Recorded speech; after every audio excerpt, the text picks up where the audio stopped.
Assalamualaikum warahmatullahi wabarakatuh. Alhamdulillahirabbil alamin wa bihi nasta'in wa ala umuri dunya waddin wa ala alihi wa sahbihi ajma'in, amma ba'du.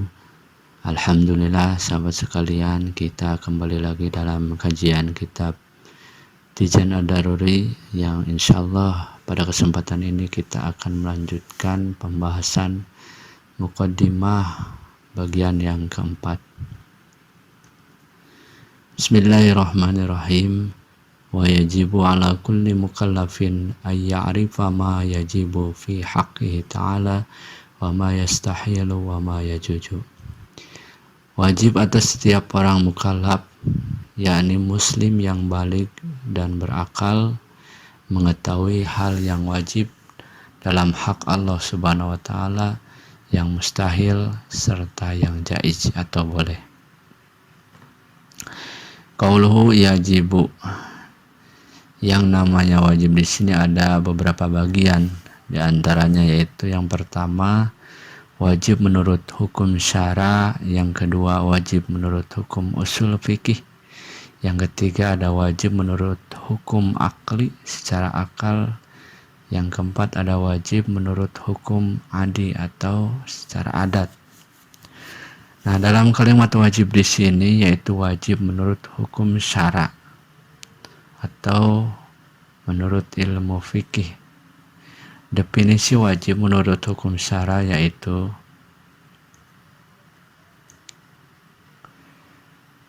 ma wa'adallahu fa'ilahu bisawabi wa tawa'adallahu tarikahu bil iqabi. Suatu perkara yang mana Allah telah menjanjikan kepada orang yang mengerjakannya dengan pahala, dan Allah telah menjanjikan kepada orang yang meninggalkannya dengan siksaan. Jadi wajib menurut hukum syara ini adalah ketika dikerjakan mendapat pahala, dan apabila ditinggalkan maka akan mendapatkan siksaan. Itu adalah wajib menurut hukum syara. Dikarenakan makrifat diwajibkan menurut hukum syara, maka pasti akan dapat pahala serta terpenuhi syarat sahnya syahadat bagi orang yang makrifat. Sebaliknya pasti akan dikenakan siksaan dan tidak akan sah syahadatnya bagi orang yang tidak makrifat. Jadi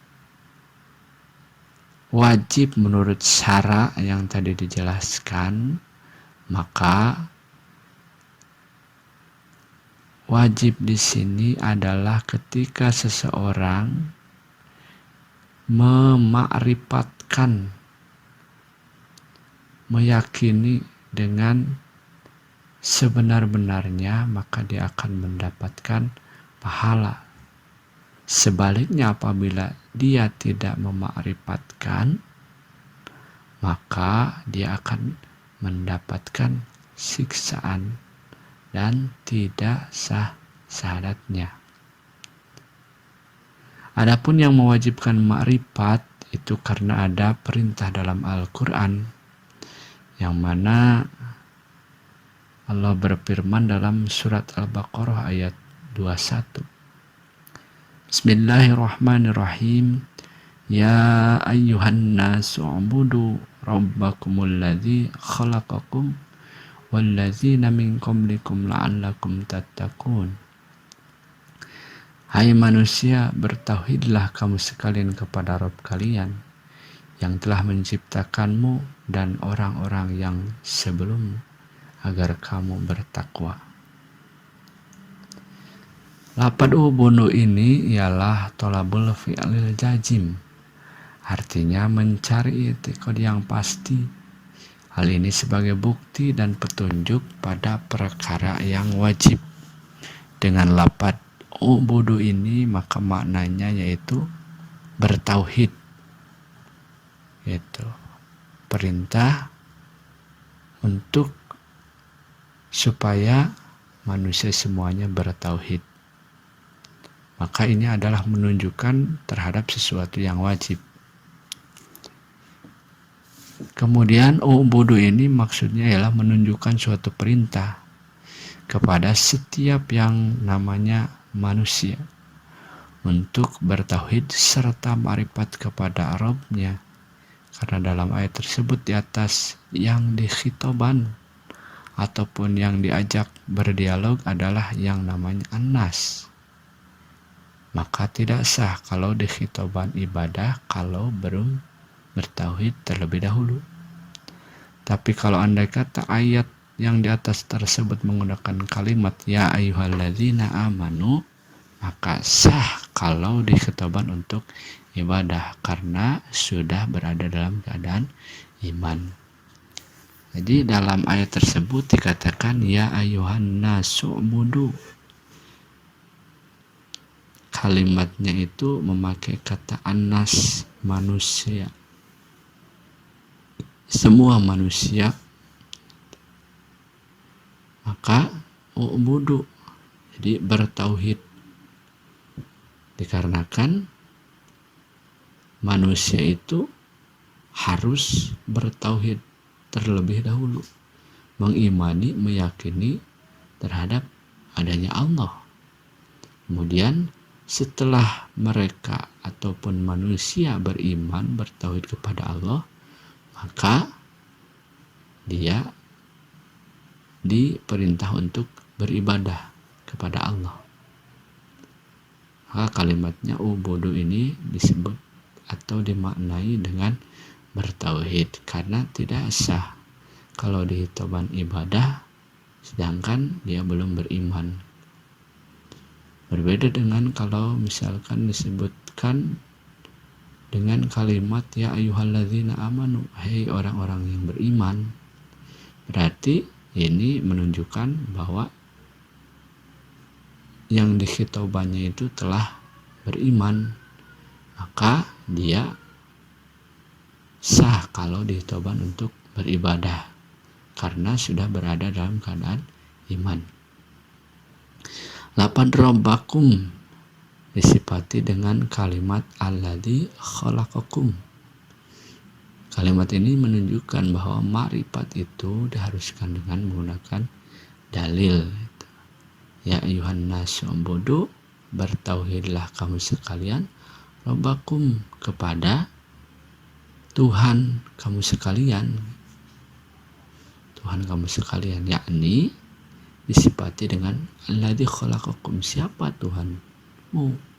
Yaitu Tuhan yang telah menciptakan kamu sekalian. Jadi kita harus beribadah kepada Tuhan, kepada Allah yang telah menciptakan Tuhan. Itu yang menjadikan dalilnya. Kemudian qauluhu ala kulli mukallafin. Dalam bahasanya menggunakan kata ala, bukan dengan kata li. Menunjukkan wajib, bukan hak. Oleh karena itu maka wajib yang tidak bisa ditawar lagi. Berbeda dengan hak. Kalau hak ini masih bisa ditawar, gugur karena ridho, bisa gugur karena bodoh. Jadi mutlak, wajibnya tidak bisa ditawar lagi. Jadi memakai kata ala. Kedua ditambah lagi dengan kata kulli.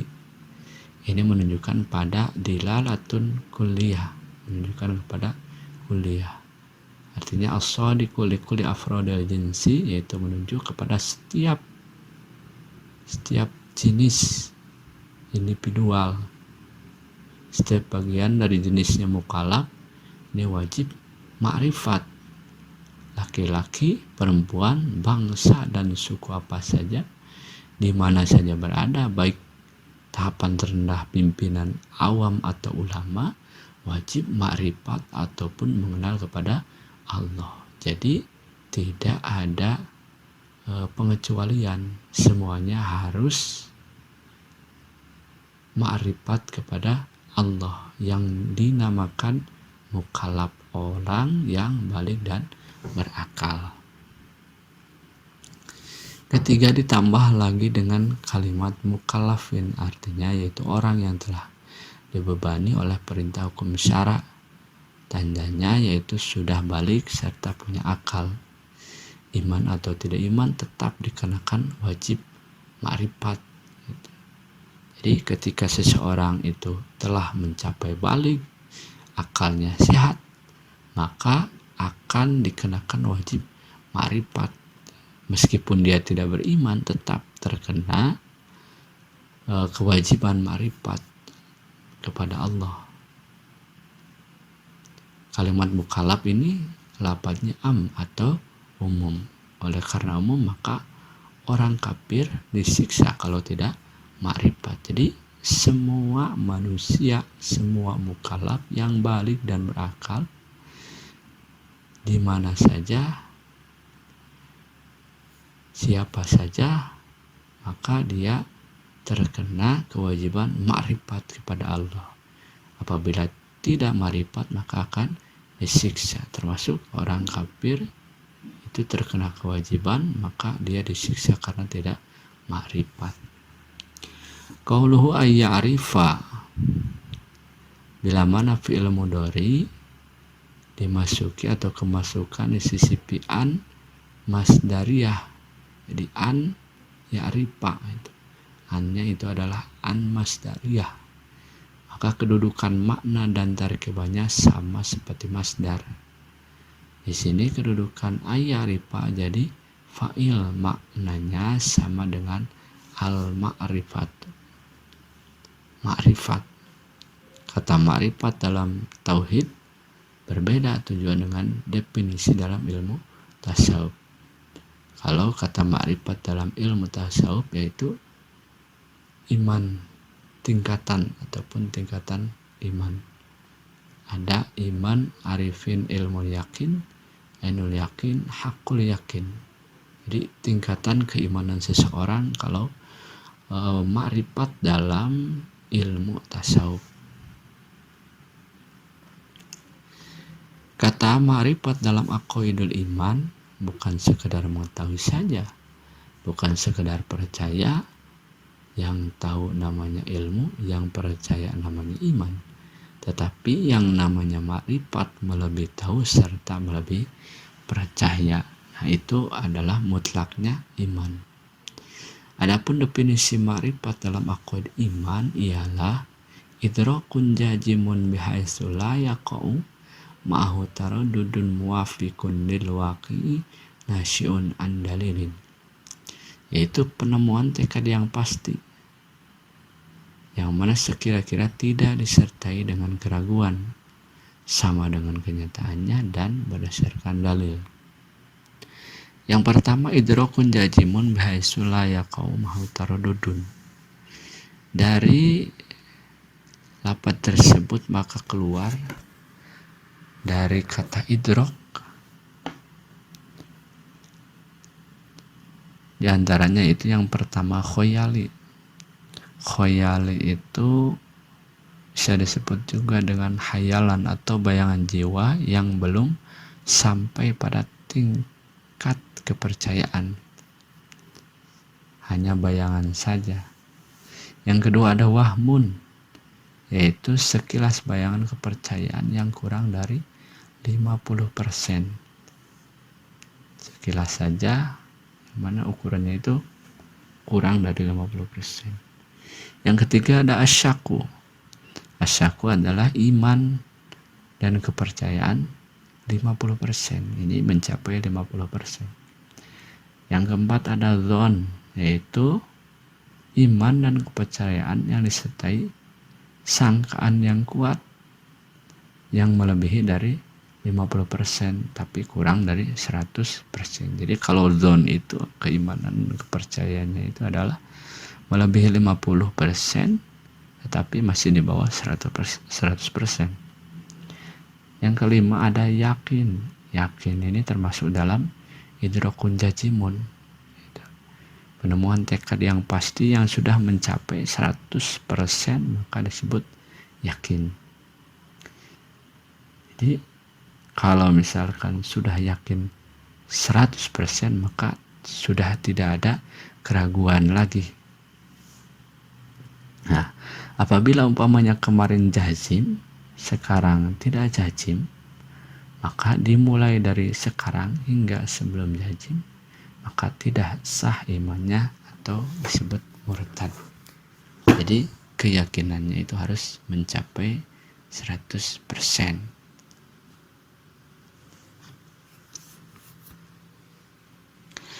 Dua, muafiqun lil waqi'i. Maksudnya ialah perkara yang diyakininya mesti sesuai dengan buktinya. Apa yang diucapkan diyakininya harus sesuai dengan buktinya.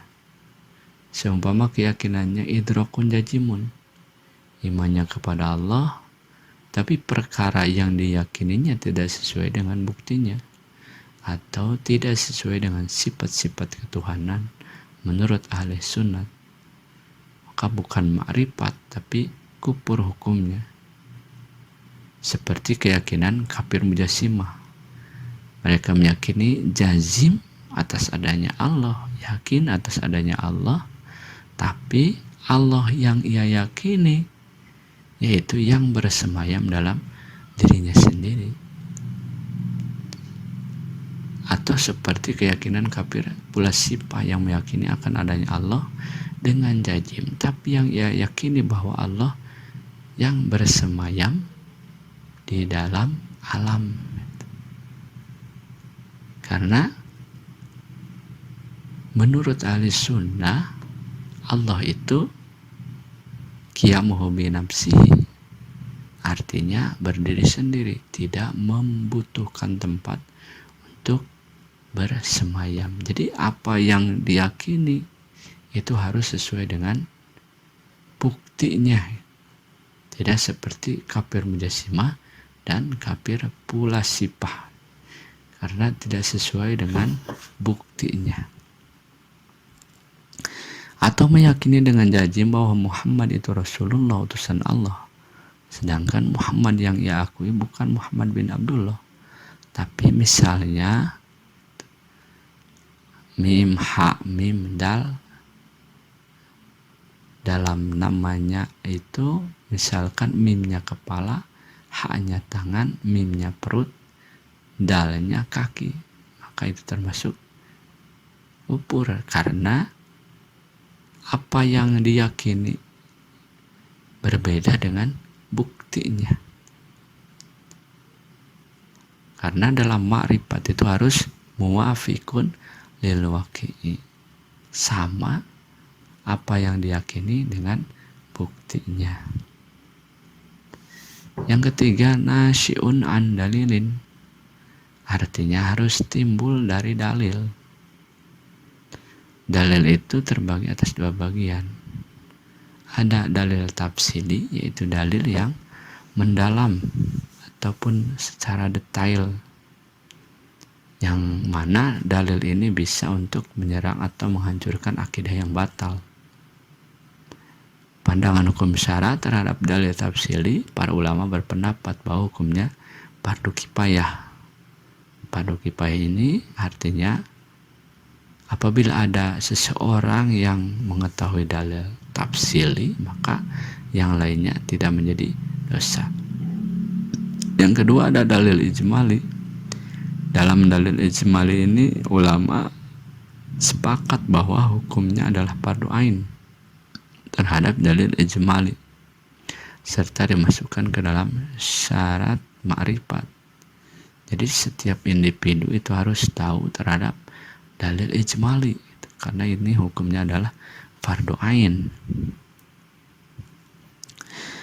Ulama mujtahidin terhadap hukum syara'nya ini terbagi menjadi 5 pendapat dalam menanggapi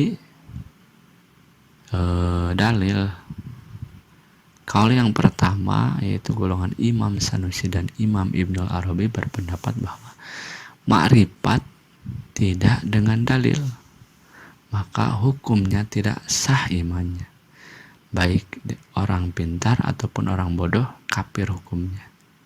Jadi yang pertama menurut Imam Sanusi dan Ibnul Arabi itu tidak sah imannya seseorang yang ma'rifat tidak dengan dalilnya. Baik dia orang pintar ataupun orang bodoh, maka apabila tidak tahu dengan dalilnya, maka hukumnya kafir. Yang kedua, kaul yang kedua adalah ma'rifat tidak menggunakan dalil sah imannya, baik cerdas ataupun bodoh, cuma dia bermaksiat karena tidak disertai dengan dalil. Itu menurut kaul yang kedua. Kaul yang ketiga, ma'rifat tidak disertai dengan dalil. Untuk orang yang bodoh sah imannya serta tidak maksiat. Untuk orang yang cerdas sah imannya tapi berdosa. Jadi kaul yang ketiga ini adalah menghukumi bahwa ma'rifat tidak disertai dengan dalil. Untuk orang yang bodoh itu sah imannya serta tidak maksiat apabila benar orang tersebut bodoh. Apabila orangnya cerdas, pintar, maka sah imannya. Tapi dosa kalau dia tidak mengetahui dalilnya karena dia orang pintar. Nah, kaul yang ketiga ini dibuat menjadi sandaran oleh ahli aqaid serta sah disebarkannya. Kaul yang keempat adalah ma'rifat tidak disertai dalil tidak berdosa, seumpamanya taklid pada Quran dan hadis yang mutawatir. Jadi menurut kaul keempat ini sah meskipun ma'rifat tidak disertai dengan dalil, asal dia taklid kepada Quran dan hadis yang mutawatir. Kaul yang kelima, ma'rifat tidak disertai dalil sah imannya serta tidak berdosa, malah haram memikirkan dalil apabila dalilnya ini sudah tercampuri oleh pula sipah, pemikiran filsafat yang sesat. Maka yang kelima ini sah imannya dan tidak berdosa apabila tidak mengetahui dalilnya, malahan haram memikirkan dalil seumpama dalilnya sudah tercampuri pula sipah. Qauluhu ma yajibu, maksudnya kata ma di sini itu perkara yang menunjukkan pada macam-macam sifat yang 20 yang wajib adanya di Allah, yang wajib kita ma'rifatkan, kan nanti kita akan menjelaskannya satu persatu. Kata wajib di sini maksudnya wajib akli, bukan wajib syar'i, bukan wajib adi. Adapun definisi wajib menurut akal yaitu ma yatasawwaru fil akli wujudu wala yatasawwaru fil akli adamuhu. Perkara yang tergambarkan oleh akal goriji adanya perkara tersebut dan tidak tergambarkan oleh akal goriji tidak adanya perkara, yakni perkara yang pasti adanya mustahil tidak adanya. Artinya akal kita sebagai manusia mengerti, paham apabila Allah mempunyai sifat yang wajib, yaitu yang 20. Paham mempunyai sifat ketuhanan yang wajib adanya di Allah, dan akal tidak memahami apabila sifat tersebut tidak ada di Allah. Jadi wajib menurut akal, artinya akal bisa memahami. Qauluhu fi haqqihi ta'ala, sifat 20 hak Allah, bukan sesuatu yang ditangguhkan terhadap keputusan para mujtahid, serta bukan hak yang ditangguhkan terhadap perkataannya para rasul, serta bukan hak yang ditangguhkan terhadap adanya alam. Andai kata semua makhluk tidak ada yang iman terhadap sifat yang 20 yang ada di Allah, maka tetap Allah tersifati oleh sifat 20. Walaupun sama sekali tidak menciptakan makhluk, akan tetapi Allah tetap tersifati oleh sifat 20. Jadi hak Allah mempunyai sifat yang wajib 20. Tidak menunggu sesuatu yang lain, tidak menunggu ketetapan daripada ahli usuluddin mujtahidin, para rasul dan yang lainnya, tetapi itu merupakan sifat yang hak adanya di Allah. Meskipun semua makhluk tidak ada, meskipun Allah tidak menciptakan semua makhluk, Allah tetap tersifati oleh sifat yang wajib yang 20. Maka dikarenakan sifat 20 hak Allah, yakni tidak ada yang punya sifat 20 kecuali Allah, maka mustahil makhluk tersifati oleh sifat 20, karena itu merupakan sifat ketuhanan. Seumpamanya ada makhluk menyerupai sifat 20, kesamaannya cuma sekedar dalam sebutan saja, di dalam perkataan saja, tasbih, tasmiyah, karena pada hakikatnya itu adalah mukhalafah, berbeda. Contohnya Allah berkuasa, raja pun berkuasa. Kekuasaan Allah tidak akan sama dengan kekuasaan raja, karena kekuasaan raja itu pasti ada batasnya. Kekuasaan presiden pasti ada batasnya, hanya pada kekuasaan daerahnya saja. Tidak bisa mempunyai kekuasaan di luar daerahnya. Itu adalah kekuasaan makhluk. Adapun kekuasaan Allah itu tidak akan ada batasnya. Itu adalah perbedaannya yang sangat jauh. Qaulu wa ma yastahilu, maksud kata ma di sini yaitu perkara yang wajib dimarifatkan bagian kedua, yaitu sifat-sifat yang mustahil di Allah. Tidaklah cukup marifat terhadap perkara yang wajib di Allah saja kalau tidak memarifatkan terhadap rincian sifat yang mustahil di Allah. Jadi kita harus meyakini sifat yang wajib di Allah, dan juga kita harus meyakini sifat yang mustahil di Allah. Adapun definisinya mustahil menurut akli yaitu ma la yatasawwaru fil akli wujuduhu wa yatasawwaru fil akli adamu. Perkara yang tidak tergambarkan oleh akal goriji akan adanya, dan tergambarkan oleh akal goriji akan tidak adanya, yang artinya sebaliknya daripada wajib. Jadi akal kita tidak memahami adanya sifat mustahil di Allah, tapi akal kita memahami bahwa sifat yang mustahil ini tidak ada di Allah.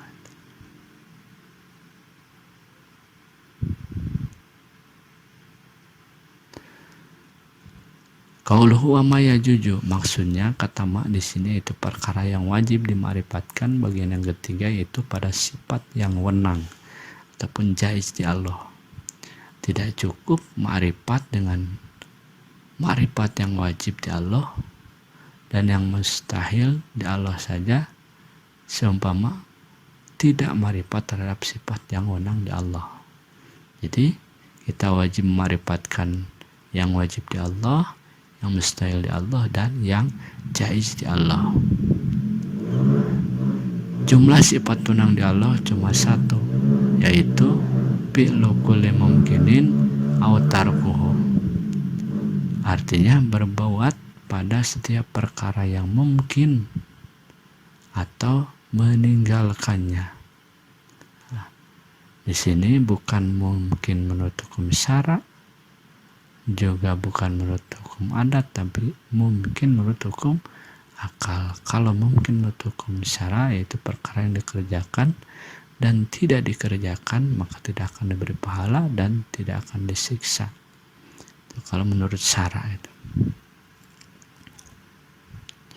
Mungkin menurut hukum adat yaitu sesuatu yang terkadang ada ataupun terkadang tidak ada, seperti menyalanya lampu dan matinya lampu. Bisa menyala, bisa tidak. Definisi mungkin menurut hukum akal yaitu ma yatasawwaru fil akli wujuduhu wa adamu. Perkara yang tergambarkan oleh akal goriji adanya dan tidak adanya. Jadi yang dinamakan mungkin ataupun jaiz menurut hukum akal adalah akal kita bisa memahami bahwa sesuatu itu ataupun perkara bisa ada, bisa tidak ada. Mungkin adanya dan mungkin tiada adanya. Walaupun hal tersebut yang dilarang oleh hukum syara, seperti adanya kufur atau yang lainnya. Allah mungkin membuat seseorang kufur atau tidak. kita pun seperti yang dibakar tidak hangus, bisa hangus bisa tidak. Nah, ini semuanya hal yang mungkin di Allah gitu. Karena Allah mempunyai sifat yang jaiz di Allah. Mungkin itu yang bisa saya sampaikan pada kesempatan kali ini. Mudah-mudahan bermanfaat khususnya untuk saya dan umumnya untuk kita semua, dan mohon maaf bila ada kesalahan dan kekurangannya. Silahkan like dan subscribe channel ini untuk terus mendukung channel ini terus berkembang dan kita tidak berhenti untuk terus mengaji. Sekian, wabillahi taufiq wal hidayah. Wassalamualaikum warahmatullahi wabarakatuh.